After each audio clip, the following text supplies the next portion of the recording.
අපි අද බලමු ලෝකයේ තිබෙන විශ්මිත මුහුදු වෙරළවල් 3ක් පිළිබඳව. මේක 3 වෙනි පාර්ට් එක. ඉතුරු කොටස් දෙක රීල්ස් වල තියෙනවා. බලපු නැති කට්ටිය ගිහින් බලන්න. අංක 1. Dragon Eggs Beach. නවසීලන්තයේ පිහිටා තිබෙන මේ වෙරළේ තනින් තන විශාල රවුම් ගල් දකින්න ලැබෙනවා. මේවා හරියට මකරුන්ගේ බිත්තර වගේ පෙනෙන නිසා තමයි මේ නම ලැබිලා තියෙන්නේ. මේවා ස්වභාවිකවම නිර්මාණය වුණු පාෂාණ විශේෂයක්. අංක 2. Pfeiffer Purple Sand Beach. කළු රතු කොළවැලි ගැන ඇහුවට දම් පාට වැලි තියෙන වෙරළ ගැන අහලා තියනවාද? කැලිෆෝනියාවේ තියෙන මේ වෙරළේ වැලි දම් පාටයි. මේ පාට ලැබෙන්නේ අවට තියෙන කඳුවල තියෙන මැංගනීස් ගානට් කියන ඛනිජය වැස්සට සේදීගෙන ඇවිත් වැලි සමග මිශ්‍ර වෙන නිසායි. අංක 3. Black Sand Beach. අයිස්ලන්තයේ රේනිස් ෆිජාරා වෙරළේ වැලි සම්පූර්ණයෙන්ම කළු පැහැති.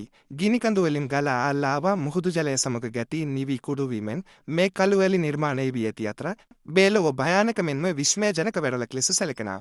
මේ වගේ තවත් වටිනා වීඩියෝස් දිගටම බලන්න අපිව දැන්ම ෆලෝ කරලා තියාගන්න.